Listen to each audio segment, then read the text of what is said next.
बादशाह का मूड अच्छा था। वो नौजवान वजीर की तरफ मुड़ा और मुस्कुरा कर पूछा, तुम्हारी जिंदगी की सबसे बड़ी ख्वाहिश क्या है? वजीर शर्मा गया और उसने मुंह नीचे कर लिया। बादशाह ने कहा लगाया और बोला, तुम घबराओ मत, बस अपनी जिंदगी की सबसे बड़ी ख्वाहिश बताओ। वजीर घुटनों पर झुका और आजिज़ी से बोला कि हुजूर, आप दुनिया की खूबसूरत तरीन सल्तनत के मालिक हैं। मैं जब भी इस सल्तनत को देखता हूँ तो मेरे दिल में ख्वाहिश पैदा होती है कि अगर इसका 10वां हिस्सा मेरा होता तो मैं दुनिया का खुश नसीब तरीन शख्स होता। वजीर खामोश हो गया। बादशाह ने कहा लगाया और बोला, मैं अगर तुम्हें अपनी आधी सल्तनत दे दूं तो?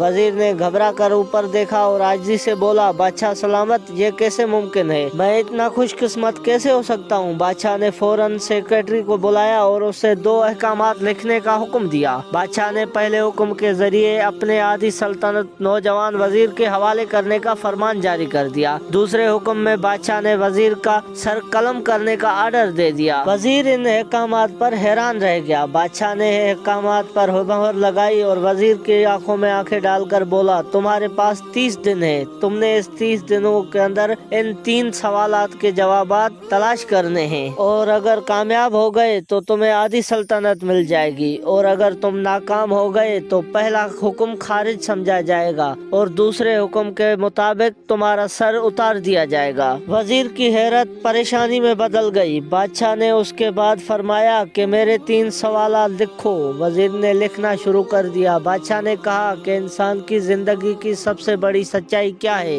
वो रुका और बोला, दूसरा सवाल, इंसान की जिंदगी का सबसे बड़ा धोखा क्या है? वो रुका और फिर बोला, तीसरा सवाल कि इंसान की जिंदगी की सबसे बड़ी कमजोरी क्या है? बादशाह ने इसके बाद नगारे पर बड़ी चोट लगवाई और बार से बुलंद फरमाया, तुम्हारा वक्त शुरू होता है अब। वजीर ने दोनों परवाने उठाए और दरबार से दौड़ लगा दी। उसने उस शाम मुल्क भर के दानिश्वर, अदीब, मुफक्कर और ज़हीन लोग जमा किए।